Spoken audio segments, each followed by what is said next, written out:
Hello. Okay, we will go ahead and get started. Vika, congratulations on a great win today. Can you just give us your thoughts on your opponent and the match today? Well, not an easy first round for sure. She's a very dangerous opponent, especially in those early rounds where you know, trying to kind of get into the rhythm of things, and definitely some nerves present in the first match of a Grand Slam. I felt like I started really strong, and then in the second set, I felt like she started to play better, and I felt like I focused a bit too much on what she was doing instead of focusing on what I have to do, and kind of got away with my focus a bit. And I'm glad that I was able to regroup for the third set. It wasn't a perfect match for sure. There are definitely things that I need to improve, but you know, first matches are never easy. So I was happy that I fought the way I did, that I took chances in the important moments. I felt like I actually played better when my back was a bit against the wall rather than other way around. So yeah, it's a good solid win. Thank you. Questions, please? If you could just raise your hand. Yes. When you're serving against someone like Camila, who just tees off on returns, Yeah. at times do you almost feel like you don't know where to put it? What to do against that? Well, I mean, I actually just looked at my stat of serving, and I won 87%, I think, of the first serve. So I don't think that, and 40%, which I thought maybe was about 13 while I was on the court on the second serve. So I don't think that actually was maybe sometimes as dangerous as I thought it was, especially on my second serve. So at times I just went for too much where I didn't need to. And I think that was in the second set. And in the third set, especially the last game, was just, you know, the double faults were very unnecessary. Besides that, I think that I did quite okay. She's the type of player that is going to go for it all the time, doesn't matter what. So some days it goes in, some days it goes out. So how can I, you know, find ways to make her hit outside of her comfort zone? I think that's where I would try to kind of focus more. I thought I mixed up pretty well, but I definitely could have avoided those 3 double faults in the end. Next English question, please. Can I ask you about the fans moving around this year? Yeah. So they're allowed to move down below. First of all, did you know about that before the tournament? No, I didn't know that. And honestly, I feel like we keep making some rules that make no sense at times. Like we have we're trying to shorter the changeovers, and then we are waiting for people to sit down. Like of course we can try to play with people moving, but it is distracting because you are tracking the ball, and it's hard. Somebody's moving, it's the sun, and etc. So you want just the back part. Like the side I don't care that much, but especially on the back when somebody's serving, it can be quite distracting. So there are some rules that I don't understand why we just won't make a 1.5 minute so people actually have time to get in.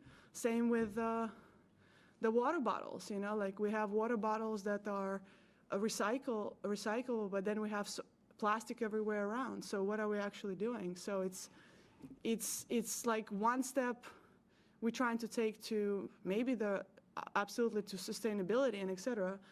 But you're selling plastic all over the stadium, and players like those big bottles, I don't know how much I have to drink, you know, so to me it's confusing.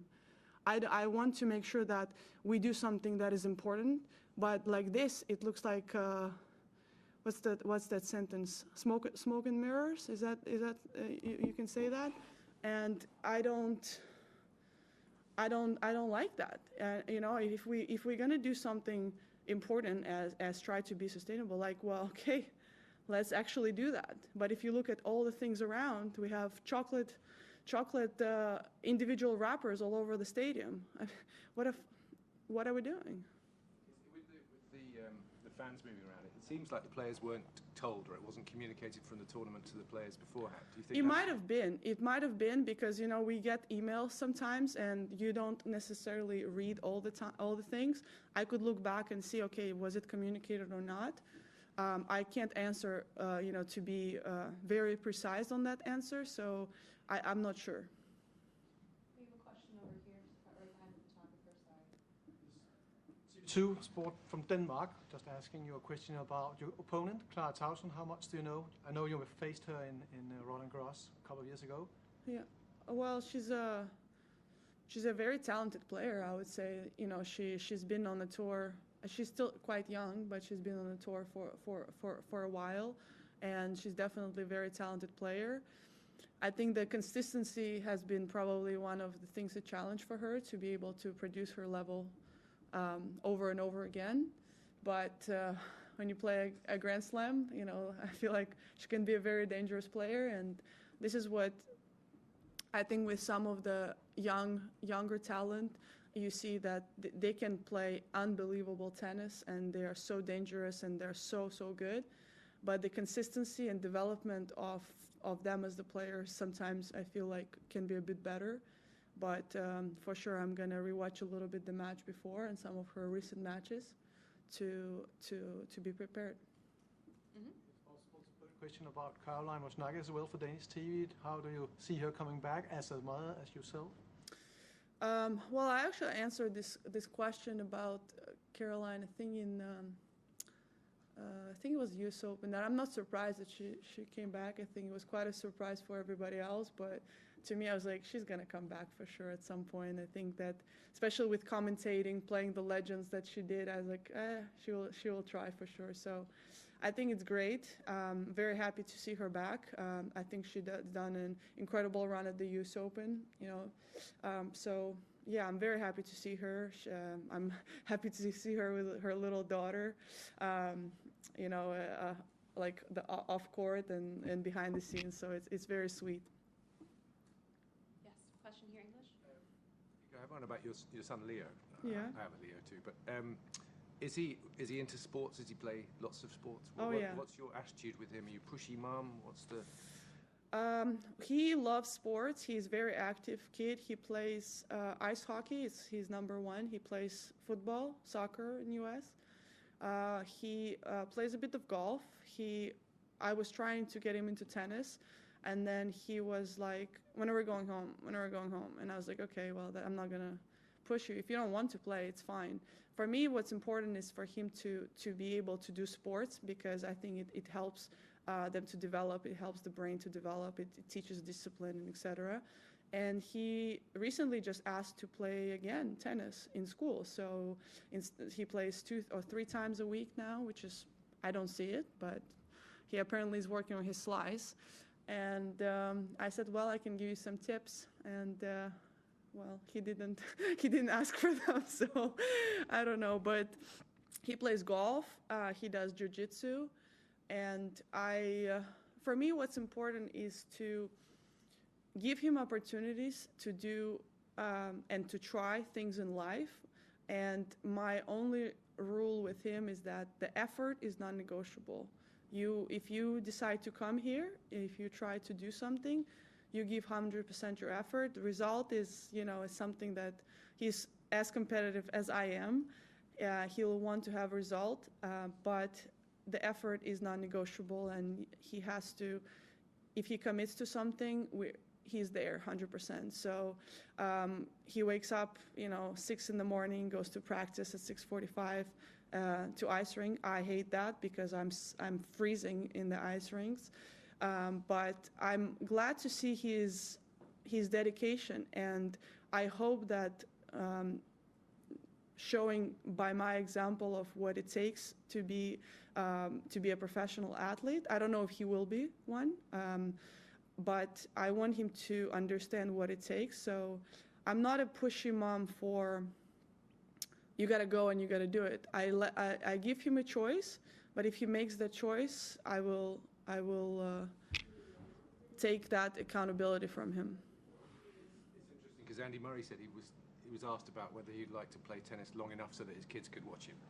And he thought, yeah, maybe that was part of a thing. And then it turns out they just didn't care about watching him. What's it like watching you? Oh, he actually loves watching me. He wants to sit in the box, and I'm the one that kind of like, I'm gonna look too much, and you know, I'm mom number one, so it's hard for me. But he calls himself an assistant fitness coach. I actually love that idea of giving him responsibility to come up with some exercises in the gym for me, and we do them together. So I want to involve him in the process, and I want him to learn, and I want him to be educated as much as possible. And I actually cherish those things a lot because it's a quality time where we can spend and what we can learn together. And I love that process. And I'm very happy that he's the kid who wants to learn. He's stubborn, like, oh God, he's stubborn.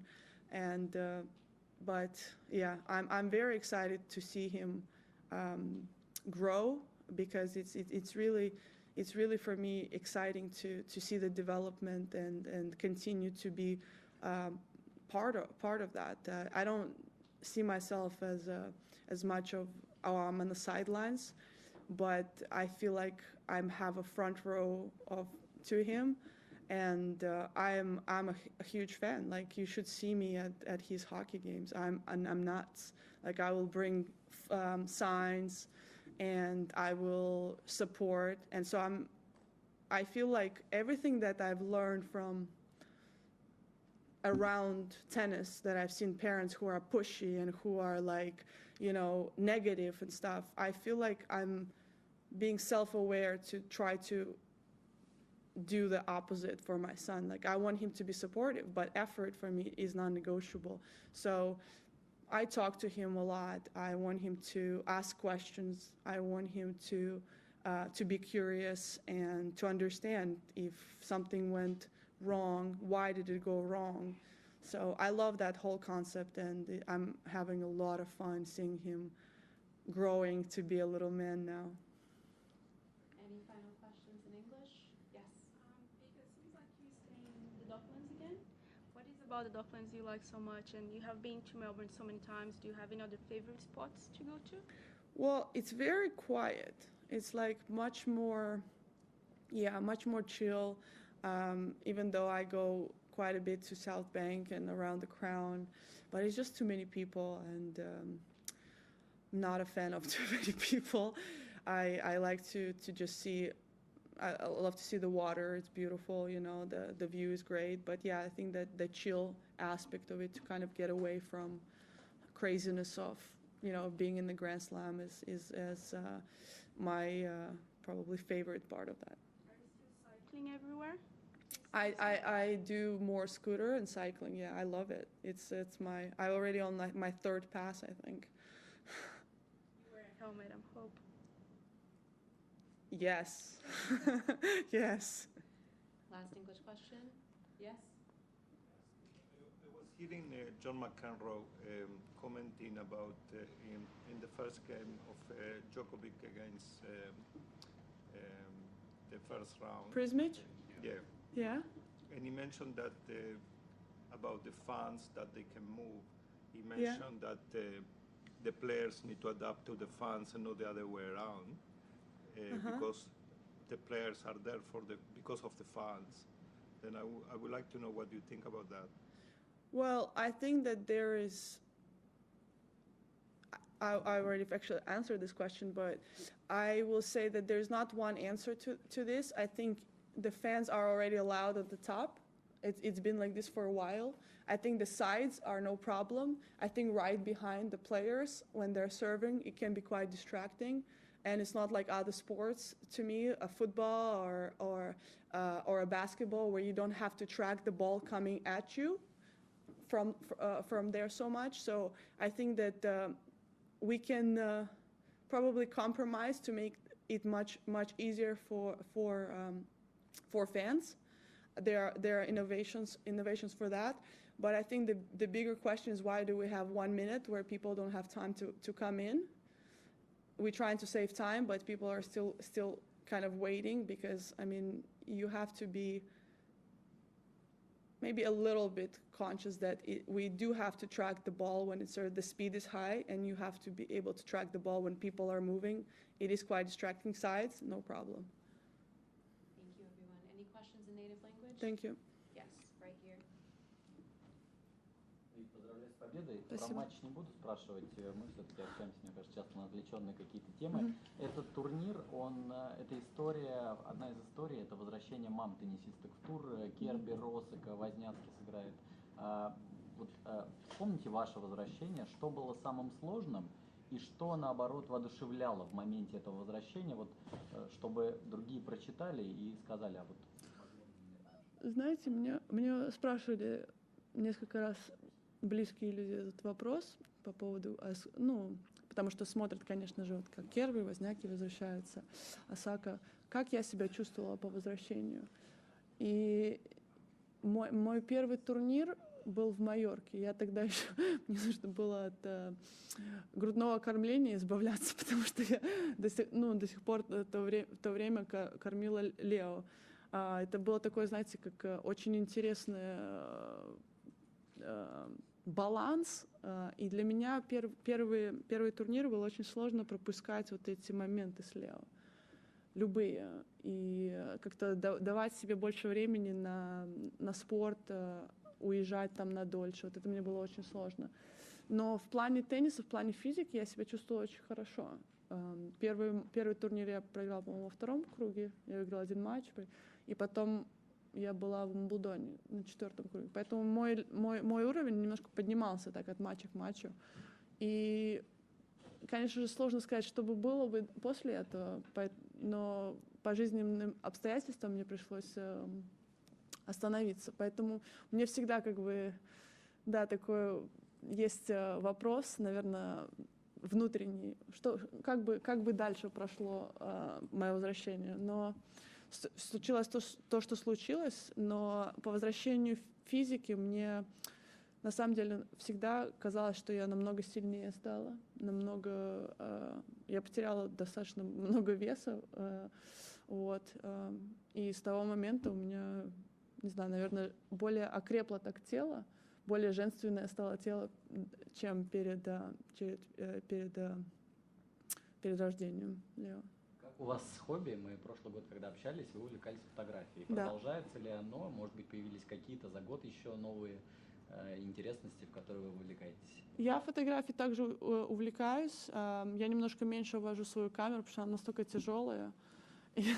И мне с моим всем багажом очень сложно ее везде возить. Но мое хобби, наверное, мое такое душевное занятие — это лошади. Я начала кататься на лошадях с мая месяца.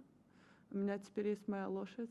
Это просто мой душевный мир, душевное такое, как остров. Я могу сказать, что я настолько люблю животных, лошадей, и мою лошадь просто, меня если когда какой-то сложный день или мне нужно отдохнуть, я поеду в конюшню, 3 часа на сколько-то, и это мой перезагрузка.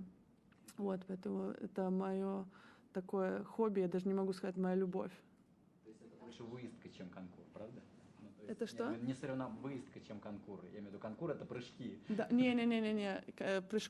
Прыжками я не думаю, что я буду заниматься, хотя мой тренер, она мне все время говорит, ты уже, наверное, будешь скоро готова. Я говорю, не. Мне самое важное, наверное, не столько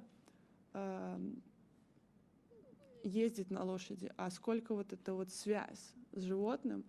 И я его обожаю, просто мою лошадь. Я настолько его люблю. Я очень скучаю. Поэтому у меня сын.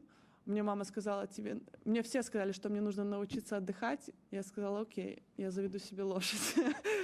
И теперь я по 3 часа провожу в конюшне, это мой отдых. Поэтому у меня на первом месте Лео, у меня собака моя и у меня лошадь. Это мое самое главное. Семья, конечно, моя. Но вот эти три существа, это для меня, конечно, просто радость. Чем удивил вас Лео за последний год? Характером своим в хорошую сторону и в более такое, знаете, как сказать, challenging. Он очень любит вызовы такие давать. Но я достаточно хорошо к этому отношусь, потому что я думаю, так это более правильный путь, чем по-другому.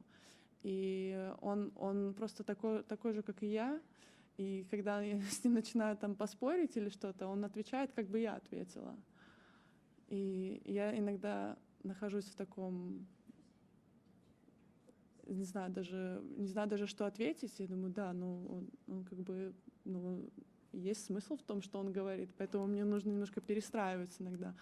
Но он очень быстро растет, он очень взрослеет, он очень умнеет, он очень интересный. Поэтому я, так вот, как я говорила по-английски, у меня, знаете, как называется, первый ряд. Вот как смотришь кино, вот как он, я вот прям перед ним смотрю и наблюдаю за его взрослением таким. Очень, очень интересно. Спасибо.